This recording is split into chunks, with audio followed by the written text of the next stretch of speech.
विठ्ठल नामात शक्ती आहे, त्याच्या नामस्मरणानं विघ्न दूर होतात अशी प्रत्येक माऊलीची श्रद्धा.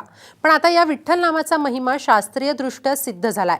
विठ्ठल या शब्दाच्या नामोच्चारानं हृदयाच्या ऊर्जेत वाढ होतोय असा दावा पुण्यातील वेद विज्ञान केंद्रानं केलाय. या संबंधीचा एक प्रबंधही Asian journal of complementary and alternative मीडियानं या आंतरराष्ट्रीय नियतकालिकात प्रसिद्ध झालाय. पाहूया त्या संदर्भातला एक रिपोर्ट. ब्लड प्रेशर संतुलन, हार्ट रेट नॉर्मल, पल्स रेटही संतुलित. इतकंच नाही तर इको रेशोतील सकारात्मकरित्या वाढ. हे सर्व सकारात्मक परिणाम आहेत ते 10 दिवस सलग 9 मिनिटं शांत बसून विठ्ठल नामस्मरणाचे. पुण्यातील वेद विज्ञान केंद्र आणि द इनामदार हार्ट क्लिनिक यांनी हे सिद्ध केलंय. विठ्ठल नामात काय शक्ती आहे हे पुण्यातल्या या गटानं समोर आणलंय. डॉक्टरांच्या या गटानं 30 लोकांचं सर्वेक्षण केलं. या सर्वेक्षणात सर्वांना सलग 10 दिवस केवळ 9 मिनिटं विठ्ठल हा शब्द उच्चारायला सांगितला. फक्त तो मनापासून उच्चारला जावा इतकीच अट. विठ्ठल नामाचा हृदयावर काय परिणाम होतो हे या गटानं मोजलं आणि आश्चर्य म्हणजे विठ्ठल नामस्मरणानं हृदयाच्या ऊर्जेत वाढ झाल्याचं चाचण्यांमध्ये सिद्ध झालं. आम्ही 30 रुग्ण घेतले आणि त्यांना त्यांचे काही मेडिकलचे तपास, हृदयाशी निगडीत जे तपास आहेत ते सगळे आधी केले. त्यानंतर त्यांना 9 ते 10 मिनटं विठ्ठलाचं नामस्मरण करायला सांगितलं.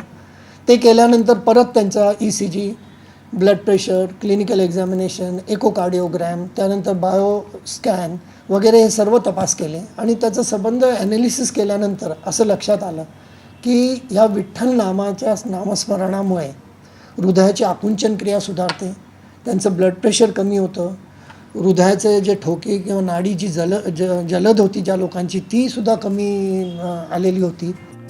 विठ्ठल नामस्मरणाच्या स्पंदनांचा अर्थात स्वरशास्त्राचा अभ्यासही यावेळी करण्यात आला.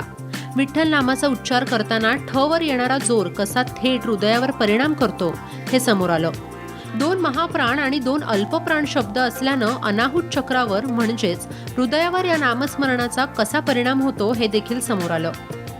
अनेक डॉक्टरांशी चर्चा केल्यानंतर असं निदर्शनास येतं की वारकरी संप्रदायामध्ये त्यांची जाण्याची कपॅसिटी नसते, चालण्याची परिस्थिती नसते. 250 किलोमीटर अंतर 18 दिवसामध्ये पूर्ण करायचं असतं.